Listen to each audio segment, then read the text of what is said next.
5:15, another day, another pursuit, but this one is different. Yeah, we're following a U-Haul. Well, Skyfox is. Let's go to Stu up in Skyfox to give us the details. Well, Tony and Roxy, good morning, and I love that intro there. Another day, another pursuit. That's almost what it is out here in Southern California, but, you know, it's a morning pursuit, so that makes it a little bit different. I think what you really were getting at, Tony, is that this is a U-Haul truck, and a big U-Haul truck at that. I was probably guessing 26-footer, and it's towing a trailer. Stolen vehicle, not sure how that works out, if this is somebody that maybe didn't return the vehicle, or it actually was stolen from somebody who rented it. Where we are right now, this is going to be the westbound 60 freeway. We're going to be South El Monte, kind of coming up on Rosemead Boulevard. California Highway Patrol, they are the ones that are tasked with following and trying to bring this thing to an end. If you're seeing some sparks coming out of the back of that truck right there, those that we're guessing that that's going to be some chains that are actually safety chains that are holding that trailer on there, or they're not holding the trailer on there, but they're safety chains, and that's probably what's dragging right there. Right now, this is a really big truck, and how is the California Highway Patrol going to bring this to an end? That's kind of the question. Slow moving, that's the one other thing that I can try to throw out there right at the beginning of this pursuit. You can see the miles. It was about 60 miles an hour. At one point, we almost thought it was going to come to an end during the commercial break. On the transition, we were northbound 605 when we made that transition to the westbound 60. It almost came to a stop. You know, it was in the teens. Right now, though, light traffic. We did hear California Highway Patrol talking about thicker traffic or more traffic coming up. They were talking about that, so it is a concern for them. As far as speeds and recklessness, well, you're seeing it. He's pretty much established there, or the suspect pretty much established there in that middle lane. California Highway Patrol, they've got a number of vehicles behind them. They're talking about things that they might be able to do, but right now pretty limited because of the size of that truck and the other traffic on the freeway. Guys? Yeah, I can't imagine them, I don't know, but it seems to me it'd be difficult to do the pit maneuver on something like that. But beyond that, Stu, you point out the size of the truck. It is a huge truck. So, you know, this pursuit is even more dangerous in some ways than the typical ones we see, in that truck can do a lot of damage if there's an accident. Definitely, and that is one of the major concerns right now for California Highway Patrol. You can see the truck even slowing down once again. I kind of wonder if maybe it's a fuel issue inside that vehicle, or maybe the driver impaired, but you know, right now 51 miles an hour, and the roads are pretty much wide open. You are right. A lot of times we kind of poke fun at these pursuits. They are, you know, it is one of sometimes it's the lighter side of news, but in this case, that is really something that I was looking at when we first got here. Is if this person was driving reckless with that size vehicle, you're right. People could lose their lives, and also you can't do a pit maneuver because he's towing that trailer. That would be, I couldn't see or couldn't even understand how the California Highway Patrol could do that to bring this to an end. A lot of times they talk about size of vehicles and the pit maneuver, and like, well, can you do a pit maneuver on a big truck? You know, any vehicle where you can push that rear end, just start it to slide a little bit, that's going to be, you know, that'll make that truck spin out. Will it flip over? And that one I'm not really too sure about, but that's all they really have to do with that pit maneuver is kind of bump that rear end just enough to get that truck to start sliding sideways, and then that vehicle is going to spin around. The speeds, well, it does appear that they are speeding up a little bit all of a sudden again there. Traffic light right now, but this is westbound 60 freeway. We're making our way into the San Gabriel area. It is going to get a lot more dense out here, and you can see that vehicle still just kind of doing its thing. California Highway Patrol, they're doing what they do. They're switching out. I already saw another vehicle, one of them dropping, one of the California Highway Patrols dropping out, another one taking its place. As we're moving through their areas of patrol, they basically are going to be handing it off. How are they going to put spike strips out there? Well, they might make an effort, but right now it's basically just what you see right there. Warn the public, keep the public away from this vehicle, and it's going to be easier if he stays these slower speeds. Today we're having a little trouble with the Skyfox speedometer. He's definitely not doing 100 miles an hour down there, but as long as he stays away from the traffic, you know, that's going to be the thing that keeps the public safe. If he's going slow, like 60 miles an hour, the traffic ahead of him is probably going to move out, and then they'll be able to keep the traffic behind him from coming up. But it's going to create issues for commuters, that's for sure. There's not a whole lot of traffic yet, so he's kind of, or he or she, we don't know who the driver is, but is just kind of cruising at this point. Did see a few, it seemed, black and whites behind this U-Haul. Can you give us a better sense as, you know, how they're following this U-Haul and what is it looking like up ahead? Well, looking up ahead, there is traffic, and but it's like because he's going 60 miles an hour. You can even see that right there. One of the big rigs is actually passing the pursuit. So what's going on is the traffic is ahead of them is actually lightening up because there is less and less traffic because this vehicle is going slower. That might give them the opportunity to put a spike strip out there, and that would really kind of bring this thing to an end. That larger truck, those tires, it would really make it difficult for that big rig or that U-Haul, that 26-footer, to be able to travel or even maneuver. Right now, though, they got 4 officers from California Highway Patrol in their vehicles behind him, and again, very kind of erratic speeds out here, slowing down like almost to, you know. And we've been, you know, we watch him slow down, and then he speeds up, slows down, then speeds up. There you go, another California Highway Patrol switching it out. So they're going to keep doing this till this thing comes to an end. All right, Sue, so we're going to keep a watch on what's going on here from our eye in the sky. We're going to bring in Dennis Zine, retired LAPD. We like to talk to Dennis when things like this are going on because, of course, he provides other expert information on and perspective on what's happening. Dennis, this is a different sort of pursuit, I would imagine, that presents unique challenges. Good morning. Good morning. Yes, it definitely does. Size of that vehicle traveling down the roadway definitely presents problems. I assume it's stolen, and what cargo they have, I don't know if we determine what is in that particular truck, but it does present a lot of challenges, problems for the officers, problems for the public, problems for people on the road. Using that vehicle to ram something would obviously be pretty easy. That plus the trailer. I don't think that type of vehicle, the spike strip, would be very effective. So hopefully something will happen prior to a collision, but the officers will continue with the pursuit, continue getting other units involved.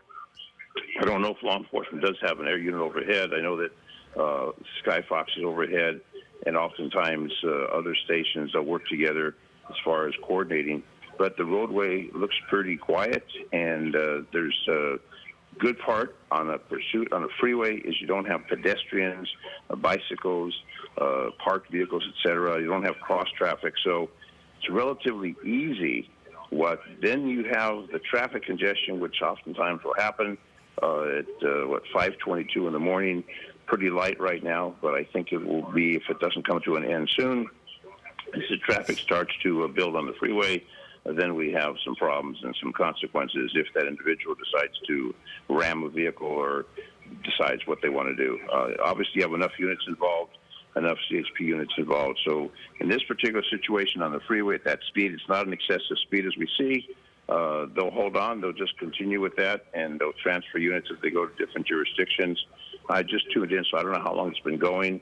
But obviously, if you want to have a pursuit, this type of vehicle, the freeway is much easier, much safer for everyone involved, and obviously bring this to a conclusion as quickly as possible and as soon as possible. Well, what are some of the options? Some people who are watching this are thinking, well, why don't they just, you know, do a pit maneuver? Is that even possible on a vehicle like this? Why don't they somehow stop the pursuit on its tracks? Like, why do we have to wait until, I don't know, the car runs out of gas? What are some options that the police officers have? Well, they have certain procedures and policies that they have to follow. And number one, with this size of vehicle, you're not going to be able to do a pit maneuver on a vehicle this size. You also have to concern yourself with the safety of the person who is in the stolen vehicle. You've got to concern yourself with that. What is in that cargo? Are there people in there? Are they transporting people? What type of goods are in that particular vehicle? Do they know? So they have to just sit tight and watch and observe, get air units involved, which is important to have that coverage from the air. But at this particular time, you don't see excessive speed and you don't see traffic. So it's kind of like sit back and hold on. Hopefully an individual will come to a stop or jump out and abandon. But the problem is you're talking about a large vehicle We don't know if they have determined, I don't know if they determined what is in the vehicle, kind of cargo's in the vehicle. That's all issue of concern. So there's a lot of factors. They'll just sit tight and they'll hold on, and hopefully the person will come to a stop eventually. But they're not going to do a ram. I doubt if they'd use a spike strip on a vehicle that size. Not very effective. So right now they're just going to hold tight, and you see the traffic is extremely light, which is a benefit for everybody. But once you get into the morning traffic on the freeway with a vehicle this size, there's no telling what happens. So it's a concern about safety of the officers, of the public, even the people who are operating the stolen vehicle. It's a concern for their safety also. Okay, it's hard to see exactly what's going on, but it looks like the vehicle is now exiting onto the 5 freeway. So we're keeping an eye and close tabs on what's going on. Obviously, Dennis, we still see the cruisers tracking this vehicle. At one, he's on the 5 North, or she. We're not sure, what the gender is. But at what point, if, say, for instance, and we've seen this happen, the driver starts to drive erratically, at what point do the cruisers say, let's just back off for public safety considerations?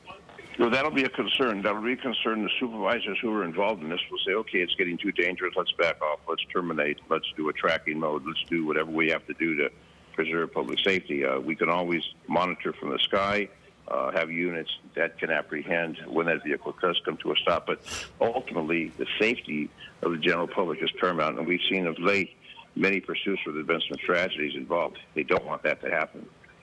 So obviously, with the use of air units, which we have sufficient units from the local law enforcement, the county sheriff, the highway patrol, the media, the air units. I mean, we can keep track, especially a vehicle this size. It's going to be very, very difficult, not impossible, to hide a vehicle this size. So there is the opportunity to observe and wait till it comes to a stop. It's going to run out of gas eventually, but they don't want to jeopardize public safety. A vehicle this size colliding with a passenger vehicle would be very, very dangerous. So we don't know what their motivation is and intention. I don't know, Tony, if they determine what cargo is in that particular vehicle.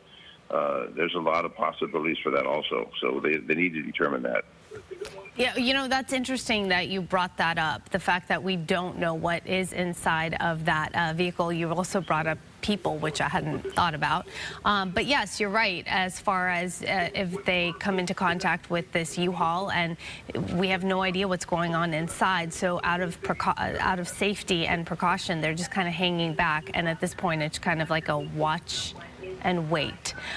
Dennis, exactly. Stay on the line for a moment. Let's bring in Stu so he can just kind of update us on where we are right now. Where are we located?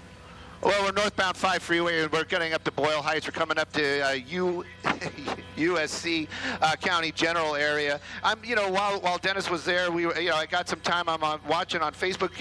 Getting like the questions that a lot of the folks at home, because Roxy, you brought it up. It's everybody's got to do those armchair. Why aren't they doing this and why aren't they doing that? A lot of the questions that that I've been seeing down there is pretty much just that. And why aren't they blocking traffic in the front and trying to slow that vehicle down? Well, that's a large vehicle, and that could possibly ram one of those officers' trucks or vehicles, so that would put officer safety in play. And then also, they don't want to block this vehicle in, because then all of a sudden that driver, that suspect, could use that vehicle as a weapon, and that puts that actually puts that suspect in a position where he might do something or she might do something to injure an officer or themselves. So that's the reason why they don't do that. If you're looking at the speedometer this morning, it is a little off, and everybody knows, anybody on the freeways in Los Angeles, if you're going 54, there's an issue. And in this case, that vehicle is moving so slow that there is really no traffic in front of it, because all the traffic in front of it is moving at freeway speeds. So the officers right now, they're in trail. We did just watch them do that swap out again from the East LA units to the South LA, the downtown Los Angeles units right there. But basically right now, all they can do is kind of follow behind. I heard Dennis say that the spike strip's not in play in this one. Well, we'll see. There's a good opportunity for them to actually try to deploy them, and just bringing those some of those big tires, make those big tires flat on that truck. That's going to bring that thing to a stop or help that process. One of the other things too is I've been noticing on Facebook a lot of people commenting that a lot of U-Hauls getting stolen, and what's up with that? And then somebody actually says they work at U-Haul says they actually get that a lot as well. Not sure if this is one of those ones where just isn't returned, or perhaps it is full with somebody's belongings. We really just don't know. Right now, though, we're still northbound 5 freeway. We're actually leaving the Boyle Heights area, so we're getting over by Dodger Stadium. The 110 freeway is going to be an option here in a moment or two. But you can see that vehicle. The word meandering comes into mind. It does seem like it is just moving very, very slow on the freeway this morning. If they continue on the 5, even at these speeds, as we get up into the Los Feliz area, out there by the by the 134, it's really going to start getting backed up. And I am personally concerned, even though this vehicle's been moving slow, nothing very reckless. I'm just kind of going to get worried when he gets around other vehicles. That is a huge truck, and because he's driving so slow, you just got to wonder, is that driver all there? So anyways, that's where we are, and that's what's happening. Guys? All right, it's 5:30, and for those of you who are just joining us, welcome to Good Day LA, and you are tuning into breaking news right now. We have a stolen U-Haul truck, a big one, as you can see, that also has a trailer attached to it. It has been going on now for quite a while. It is on the 5 freeway near Dodger Stadium right now. We have Stu Mundell up in Skyfox keeping track of things. We also have retired LAPD officer Dennis Zine on the phone. And Dennis, I want to ask you about the swapping out of officer cars. Why did they do that? Why did they bring in new ones? Why do others trail off? What's going on with that? Well, when they go through different jurisdictions, the state, like the local cities, we've got Los Angeles, and then we've got Downey and Beverly Hills and Culver City, et cetera, different jurisdictions. Well, on the state highway, there's different jurisdictions that cover the state highway system. So what they'll do is go from one jurisdiction to the other, so they'll switch off. Or a vehicle's running low on fuel. That's why they have multiple vehicles involved in these pursuits, so someone else can then take over. But when they travel for great distances, say you go from San Francisco down to San Diego, you're going through different jurisdictions, and they'll switch off. Someone will then terminate, and then they'll continue with other units from other jurisdictions from the state. So, in other words, if you're in pursuit in San Francisco and you're heading south on the 5, there are going to be a number of switch-offs as they continue southbound. So they keep them within their local jurisdictions. We're not going to take a unit from San Francisco and send them all the way down to L.A., so they do that as they travel, because the state is broken up into different CHP offices. And also the cars, as they're running low on fuel, these officers have been out there working the graveyard shift, so their fuel may be low. So they want to make sure they've got a fresh unit in there in pursuit, continuing with this. And they have backup units that will switch out. So normally when they go from different jurisdictions, from the West LA, the Santa Fe, whatever the case may be, and they've got the state broken up into different color codes for the different offices that the CHP runs throughout California.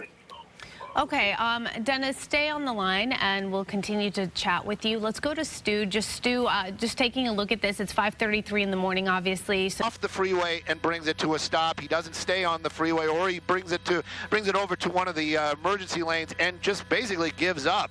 There is so much traffic now on the 91 freeway westbound. Behind it, Vinny had that shot earlier on. You can see a big break right there. That's from the California Highway Patrol. And then all these poor folks that are basically stuck in this pursuit traffic. They are basically going the speed of that vehicle, if not slower. And it's going to be creating quite a havoc for a lot of folks trying to get to work this morning, or whatever your destination may be. The 91 freeway out here, not a good take, especially westbound, as this U-Haul continues to just kind of drive. We've been watching him kind of make his way back and forth there on the lanes, going from the number 1 lane all the way over to the far right. I don't think it's a control issue. I think it's more the driver probably in there just trying to figure out what he wants to do. Maybe he's on the phone down there. If he is, whoever he's talking to, I hope they're just doing the look, just pull over and just bring this thing to an end. You're really, it's becoming a point of almost inconvenience to a lot of these folks out here. There's always that danger level, Officer Zine, there, and that is, that really is the mentality of all officers, is safety. That is their first concern, and they always have to, plan, expect the worst in a type of situation. And maybe that person is armed. We're watching this right now, and a lot of folks at home are, we just like, oh, it's just some jerk driving a U-Haul staying away from officers, but you just don't know. That person might have a lot of priors. That might be, like they said, an armed suspect behind that wheel. So that's what all officers always have to think about is, the worst scenario. Plan for the worst, hope for the best. And in this case, right now, the California Highway Patrol, they basically got this vehicle 2 flat tires. Even if it can continue to push on, there are possibilities, like they said, things are going to start getting hot. Dennis brought that up. Things are going to start getting hot underneath that, on that front wheel situation. There could be a fire. That vehicle might overheat. There's a lot of possibilities, but right now this thing's still going 18 miles an hour out here on the westbound 91, and coming up on Carmenita. So if you're in this area or planning on the 91 this morning and you're watching this pursuit, you might want to just sit here and watch it a little bit longer, enjoy it with Tony and Araxi and Dennis and I, because this thing is going to be going so slow and the traffic behind it is just basically backing up and building up and building up.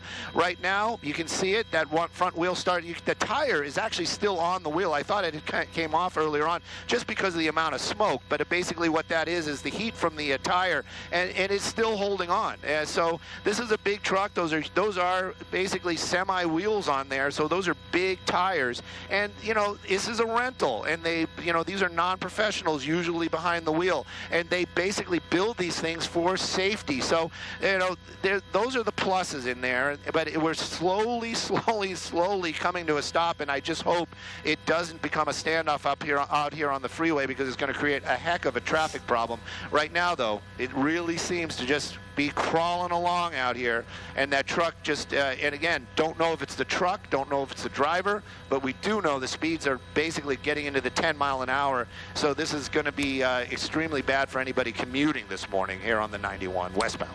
Well, you know what? We've just gotten some new information, Stu and Dennis, thanks to our own Gigi Graciette, who's been working her sources. We now know that this truck was, according to Buena Park Police, was actually stolen out of Irvine, interestingly enough. So that's where all of this happened. And at some point, apparently, not long after this truck was stolen and reported stolen, they were able to box the truck in, law enforcement, but somehow the truck was able to outmaneuver law enforcement officers back up, and that's when the pursuit actually started. Oh, wow. Well, that's the type of information, Chi-Chi's awesome. And, that's the type of information that officers had, and that might be one of the reasons why they were treating it the way they were treating it. This vehicle apparently, gave officers a slip. I'm doing the air quotes, but, that it's still very dangerous. That vehicle, if an officer was out of a car and he backed up, it could have been a lot different. Right now, that tire, look at it. As soon as it comes off, the only thing I can say is that it will be even more difficult to control that truck if that tire actually comes off. Even though it's flat, you've got a little bit of traction right there. When that tire is completely off, you're just steel on the asphalt, and that's going to be dangerous. You can see him kind of swerving. It's like slow motion swerving as he's. And oh, please don't stop underneath the bridge, because then we can't see what's going on. But you can see it really coming to almost a stop now. That one tire that we've been keeping an eye on the passenger side looked like it was almost coming off, and now that vehicle, there he goes, he's peeking out the other side. But you can see it is really kind of, and again, we don't know, is it the driver, is it the vehicle, but it does look like we are slowly coming to a stop out here. This is going to be the westbound 91 freeway. There he goes. Thank you for the machine. Bloomfield is the actual cross right there. But you can see it really starting to creep and crawl. And that driver, clearly doesn't want to go into custody. But the reality is that's where this is all going to end up. Hopefully, it just doesn't inconvenience too many people this morning as the traffic's really starting to build. But you can see that tire. If it comes off, it's going to just make it more difficult to control that truck. It's probably going to be a lot louder in there as well. But right now, I can imagine there's a lot of noise inside that cab. But this vehicle continues to push along out here. California Highway Patrol keeping the public safe by keeping a distance between them and the actual truck itself. But 16 miles an hour on the freeway, ouch, that's just painful. Well, I have to say I'm a little surprised it's still going. We're watching it crawl along, but it is still going on those two rims. We are getting some new information, Stu and Dennis, that according to law enforcement, there is one driver inside of this vehicle, and it is a male driver. So that much we do know. And again, this began in Irvine. That was another bit of information we just received. Dennis, how do you think this is going to end?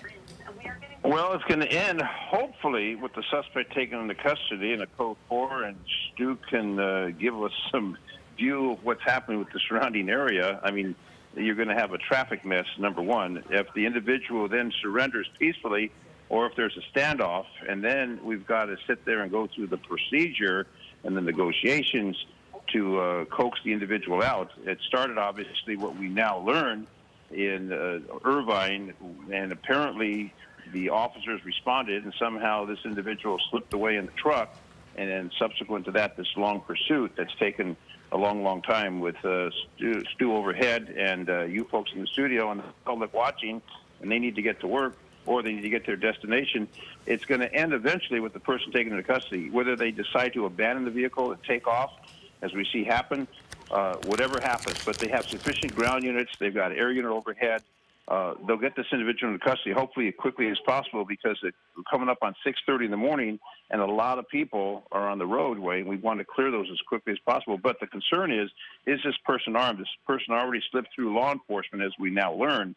So, and what is the cargo? The officers somehow have to know by this time what cargo was in that particular vehicle, whoever made that initial report. So it's just going to be a standoff until this individual, hopefully they'll surrender, get out, get into custody, and we can put an end to this. But I speculate that with what's gone on to this point, it's not going to end as soon as we hope. Now, we want to make sure that we have whatever facts we have straight. Again, the facts we've been able to bring to bear on this pursuit comes through the excellent investigative work by Gigi Graciette. The pursuit didn't actually start in Irvine. That's where the truck was stolen. It was stolen out of Irvine, but Buena Park Police were the ones who actually got involved with the pursuit part of it. The truck was able to somehow escape the law enforcement officers who had surrounded it, and now for the last, hour and a half or so? At least. At least. We've had this going on that looks like it's about to come to an end soon with the that pursuit truck. side, at least. The pursuit side of it, yeah. While this truck is traveling at times under 20 miles per hour. Stu, where exactly are we? Well, we're on the 91 freeway. We're still westbound. It's going to be the Norwalk Downey area. We've been watching this thing, and I was just thinking to myself, the rental company, U-Haul, I don't know if their guys are watching, going, look, you can drive this thing with flat tires. Why do you have to pull over and call us all the time? I'm just kind of playing with it. California Highway Patrol, though, they are not playing. They really are starting to talk about how they're going to handle this if and when this thing comes to an end. Traffic, or the movement of traffic, is one of their big concerns, oddly enough, and they are really backing up the Artesia Freeway this morning, especially the westbound lanes, as this vehicle moving in the teens. That tire, we've been watching it, and this is like the big drama right now. Is it going to come off the rim or not? It's basically just shredding itself right there. We have information that both the front tires are flat, but we can see that the passenger one definitely just you can see it right there, thumpy thump, and it just coming apart slowly as they're just continuing on. That truck really probably pushing itself. We've been wondering if that driver is not been going faster because the truck could not go faster, or if it was just the driver being cautious, in the long run. Right now, though, is he pushing that thing? Does he have his foot to the floor? How's it going in there? You just don't know. But those are the factors that are actually going to bring up part of this, what's going on down there. Looks like that tire finally just really, or another big piece piece of it just coming off. I didn't see it come out the back there, but now we're seeing less tire, more rim, and there he is. You know, and that tire stopped. I don't know if he's actually on the brakes or what's going on there, but that rim is actually stopped. So that wheel, or what's left of the tire, basically jammed itself in there, and that wheel is actually stopped. And there are so the now sparks. he's basically We've just seen the skating sparks, around. too. Yep. Yeah, just skating along down there. Yeah, and this could create a fire. This could create a fire underneath the vehicle, especially with that tire down there.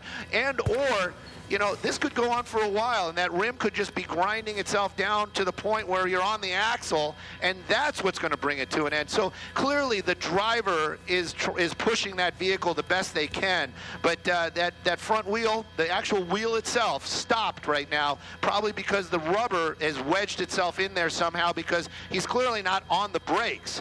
But, you know, basically right now just skating along the 91. That's basically the way to talk about it. And we're going to definitely, look at that. The heat that's being generated right there, something's going to catch fire. There you go. Whatever it was broke free right now, and you even saw the driver, you know, react to that. So the rubber, whatever was jamming it up, probably melted or broke up, and now we're rolling once again. But wow, this driver, now we're starting to learn that this driver really pushing it. It is not the vehicle that's giving up. It's the driver that's just continuing to push this vehicle this morning. Now he's down to the rim. We haven't seen any erratic driving. But clearly, if he starts to try to turn, this thing is not going to turn well at all. And yes, of course, there's a little bit of fire down there on some of that fiberglass. That, you know, concern, something to watch. Definitely, is it going to bring this to is that going to bring it to an end? Right now, I would say no, but we've been wrong in the past, and I'll probably be wrong in the future. But right now, we're just going to keep an eye on it. But wow, that things are really changing up, and you're really starting to learn more about the driver just by watching, being an observer. You know, this guy's, he's pushing that truck, just basically biding his time, trying to stay away from getting those silver cuffs. And right now, you know, is it dangerous? Well, if he starts to drive off the freeway or starts to try to maneuver that vehicle, we're going to see a lot different type of driving, especially if he tries to turn it. That truck is going to go straight well before it starts to turn. Stu, is there a way to do the windows? I can't tell. Are they tinted? It's kind of hard to make out. Is there a way to zoom in and maybe we can get a better look? Well, Vinny is, you know, he is a true professional, and I love having him on the camera. You know, pushing in right there, trying to get a look at the driver. Take a look at that little bit of fire down there on the, actually by the rim. You know, that might actually be something other than just the fiberglass. There's oils down there. There's brake fluid. That tire jamming up down there, it could have created a lot of damage, could have ripped the brake line open, and now he's actually spewing a little bit of oil. And also, if it is a brake line that we're actually looking at that's burning, or that's the oil from the brakes, you got to think it doesn't work wheel to wheel to wheel. All the wheels work off of one reservoir, so he might be losing brake fluid. That's also going to add to this the drama. You know, he won't be able to stop this thing, so you won't be able to turn and you won't be able to stop, at least with the brakes. I'm sure there's other ways you can try to bring this thing to a stop, but that fire definitely not going out. I wouldn't have guessed that, but the little bit of fire down there definitely growing.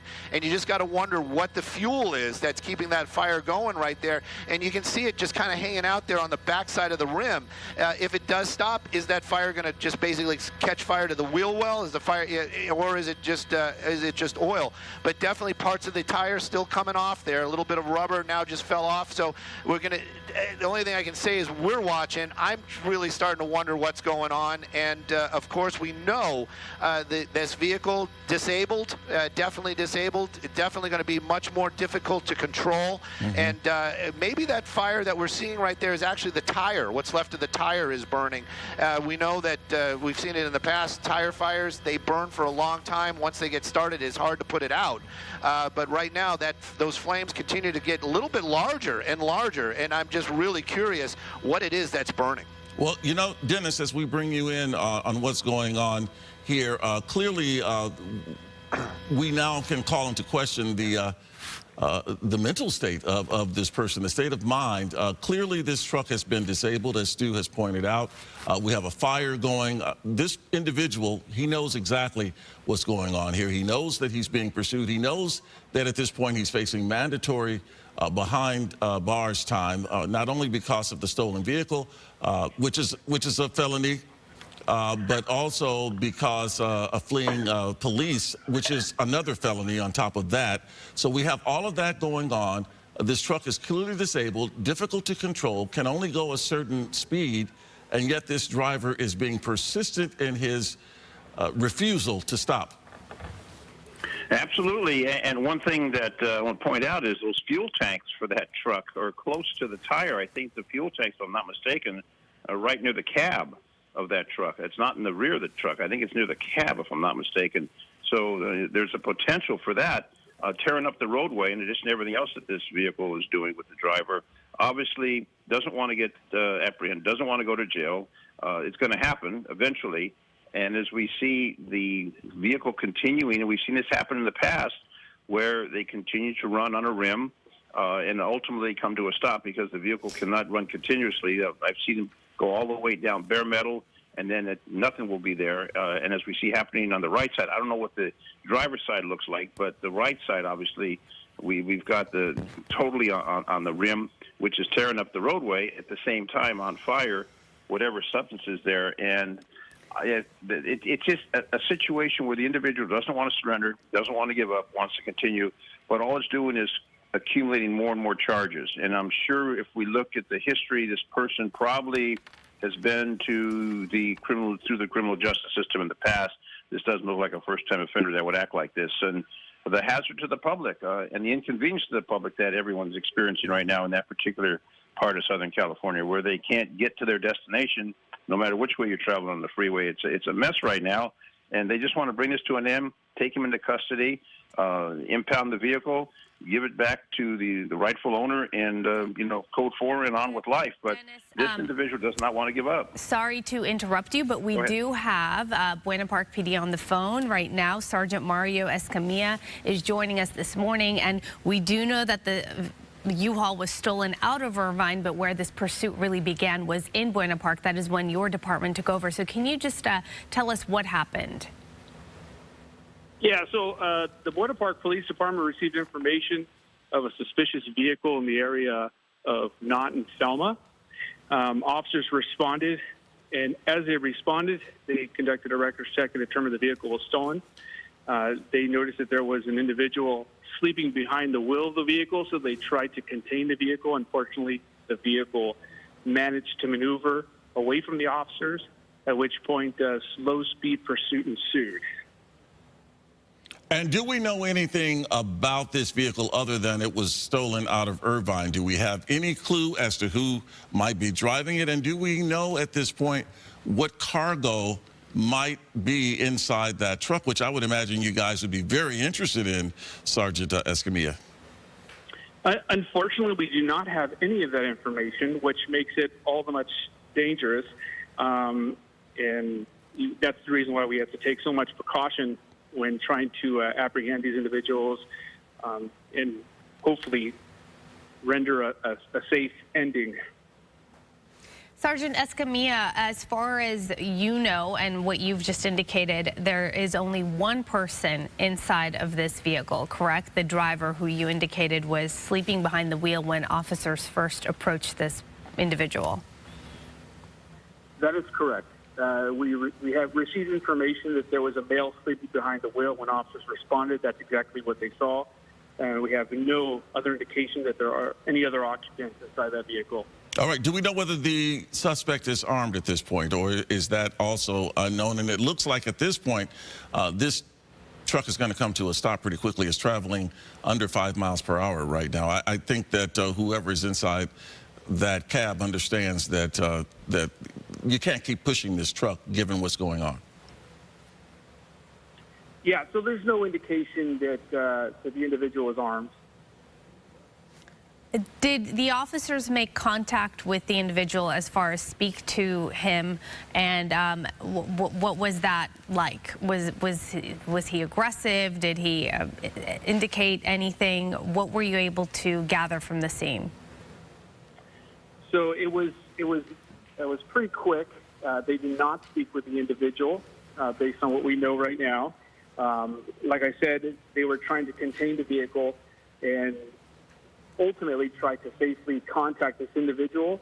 But during the course of doing that, the individual backed up the vehicle and maneuvered away from the officers and led them on a slow-speed pursuit. Now, we know that this vehicle is on the 91 freeway traveling west as far as we know. Is Buena Park PD still the lead agency here? What is exactly your involvement at this point? We know that that's where the pursuit began, but where are you jurisdictionally at this point with regard to what your agency is involved in? So at this point, we initiated the pursuit. We are not currently pursuing the vehicle. As soon as it got onto the freeway, we relinquished the pursuit to CHP, California Highway Patrol. And based on what we know now, California Highway Patrol is still pursuing the vehicle. So if in fact it does come to an end, we will respond or coordinate with CHP to take apprehension of the suspect. So the suspect then would ultimately end up in your custody? As of right now, it looks that way, but other things could transpire to dictate otherwise. You don't know who this individual is, correct? There has been no information as far as any background to this person. That's correct. We have no idea who this individual is. What about the company itself? Has it been able to provide you with any information, since we know that the truck was stolen out of Irvine? And look, the fire now has erupted a lot more now, and I don't know how this truck can possibly continue. That person's going to need to come out of that truck much longer. I mean, this is a really dangerous situation. I don't know if you're actually watching this as you're commenting on it, Sergeant Escamilla, but this clearly is going to be coming to a close here soon. I mean, it has to. I mean, the fire has gotten really bad here. So you really don't know much at all about this, and the company hasn't been able to provide you with many details, I'm assuming. That is correct. Unfortunately, we know very little about this individual and the circumstances surrounding it, other than a stolen vehicle being driven by a male. We do know that the vehicle was originally stolen out of Irvine, and a report was taken by the Irvine Police Department. During the course of our investigation, we'll actually be contacting the Irvine Police Department and working with them as well. All right, we have a full-on fire here. Stu, pick it up. Tell us what's going on. Well, we're just watching, and you guys watched it live here as well. It's like that fire really started to pick up. Something changed in there. This is actually, you can see all that black smoke. That's going to be some sort of fed fire, meaning there's oils or something burning. That means something has cut loose underneath that truck, meaning an oil line or a brake line. We're moving Skyfox around a little bit. Those trees were blocking us in moments ago. But the deal is that fire is very well established. If this truck comes to a stop, that fire is not just going to be blowing back like that. It's actually going to start getting up underneath that engine. That suspect is going to need to get out of that truck almost immediately. He's continuing to push this thing. Also, everybody's been pointing out the gas tank is on that side as well. You kind of hope, and we all know, that the designers of these vehicles, they understand these things and they actually set things up so that it is safe, or as safe as can be. But this truck really starting to really kind of push it the best they can to keep going, and you just don't know why. Look at that smoke. This is what I'm talking about. As soon as he stops, he's got to get out of that cab. There you go, popping the door open and trying to run from this. This is one of those things. You can run. We'll keep an eye on him. The truck is going to be a total loss. And, he's actually right over the fence right there. He's got to know that he lost his shoes. Now, that's a shame. Anyways, grabbing his backpack, he's going to continue to try to run. Officers from the California Highway Patrol keeping an that must have hurt.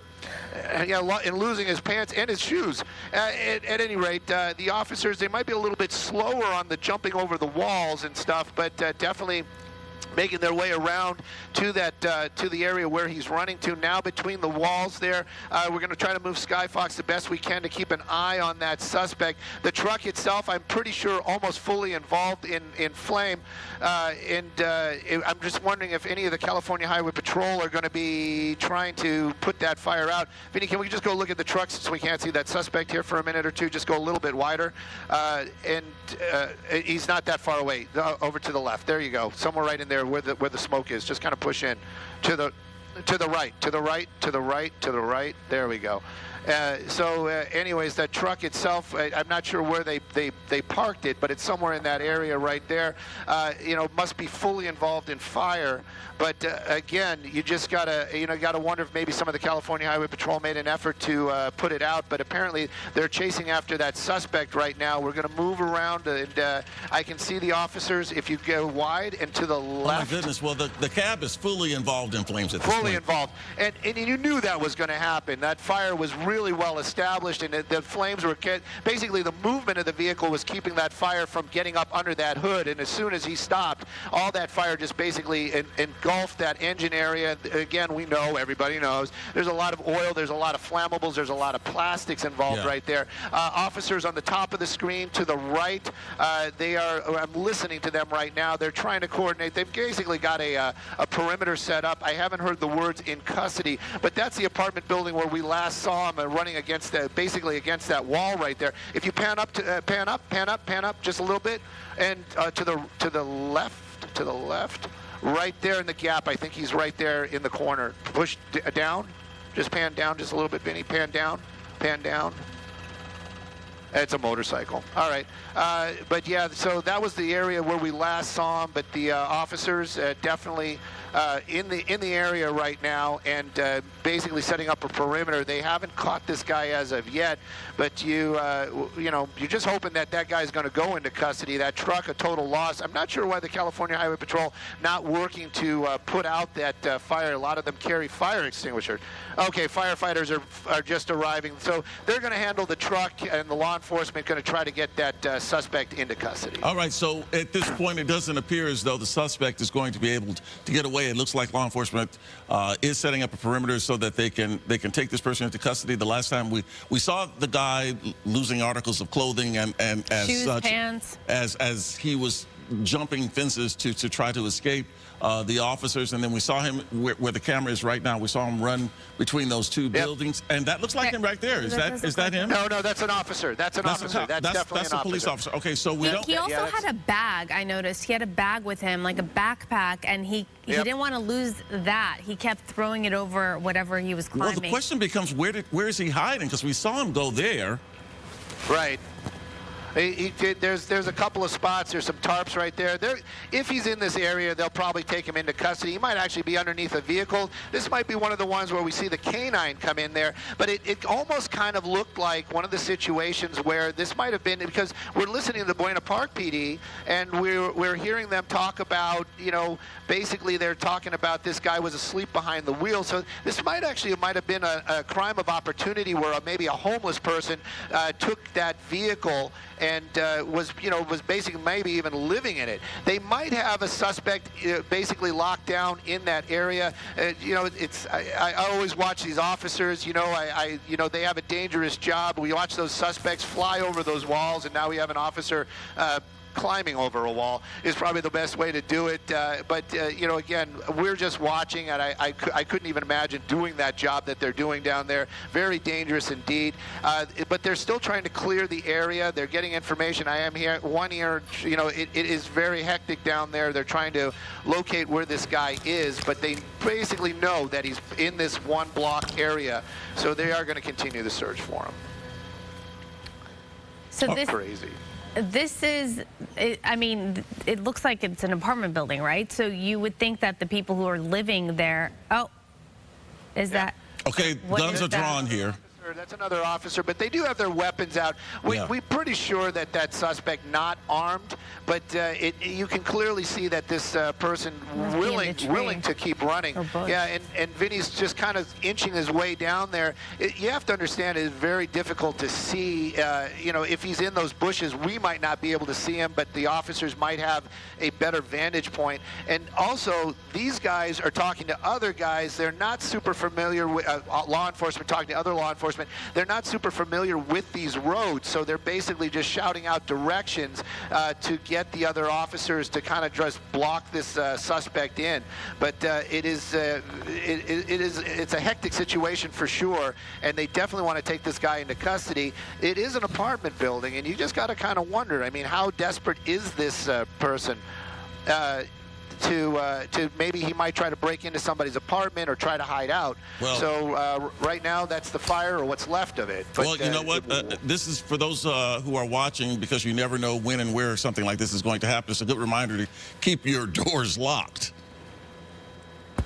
Yes, definitely. And we did, Vinny was pointing out that there were some people outside the apartment building, probably unaware of what exactly was going on, but definitely were, you know, you just could read their body language that they wanted to get out of the area, probably seeing or hearing the lights and sirens of the officers arriving. And, you know, that's one of the reasons why they have the lights and sirens, is kind of to warn the public about what's going on out here. I don't believe that is the suspect, but definitely has a backpack. So you just kind of got to wonder, maybe this person, you know, is trying to be more clever than we think. But right now, not in custody as we understand it. Let's go to Dennis. Dennis, so you've been watching this with us for the past hour and a half now. You know, most of the time, these guys get caught. There have been incidents where they get away. What's your experience? Talk a little bit about what you see happening and how this will play out. Well, the majority of the time they do get caught. In this particular situation, they'll do a wide perimeter. They'll lock the area down. They'll start doing a search. They'll bring in the canine, and they'll search. That one particular apartment building is where the initial focus is, but this individual could have slipped anywhere. But what they'll do is lock down the area and do a systematic search within that area. They need to get this guy into custody. With all the situation that took place with the stolen vehicle, et cetera, this individual, I'm sure if you look at the criminal records, been through the Gray Bar Hotel in the past, been through the criminal justice system in the past. I mean, this isn't just some casual individual who decided to steal a vehicle. So they will bring in whatever resources necessary, canine, et cetera, to lock it down and do a systematic search and to apprehend this individual. We saw him exit the vehicle, run, drop some items, pick them up, continue to run, disappeared into that apartment. I wouldn't be surprised if the individuals within that apartment building and secluding himself in that particular area. We see an officer running, chasing something. Yeah, exactly. So there's activity going on down there. As if, you know, when you see that kind of flurry going on, Dennis, you figure they know something and they're taking action. Exactly. But what they do is they want to bring in enough resources. They want to bring in enough units, ground units. And we see officers from different agencies just by the color of the uniform. But they got the ability of canine. It looks like they may have him in custody, Dennis. It looks like they may have him in custody. Let's go to Stu for a minute. Stu? Yeah, no. Well, we've been listening, and you know, I'm watching and listening. The officers are saying unknown suspect, unknown, but this person clearly fighting with the law enforcement, and possibly when we see this person stand up, we'll be able to kind of get an idea if that was the suspect. But whoever this person was definitely was fighting with the officers there for a moment or two to go into custody. That makes it very suspicious. Right now, you can see this guy just kind of in custody. If I had to guess, I would say it's close. I always kind of amazed that when you see somebody running and in that type of activity, and then you see them in custody, I'm always the first one to go, is that the guy? But at any rate, this person now in custody, but definitely was fighting with officers there just for a moment, actually deputies and California Highway Patrol. So definitely a suspect in custody right now after a very bizarre, long pursuit with that truck catching fire there at the end. But as soon as that truck stopped, that suspect was out and running, and now in custody. And again, this all coming to an end out here. I believe this is in the Bellflower area, but it was what a pursuit. Wow.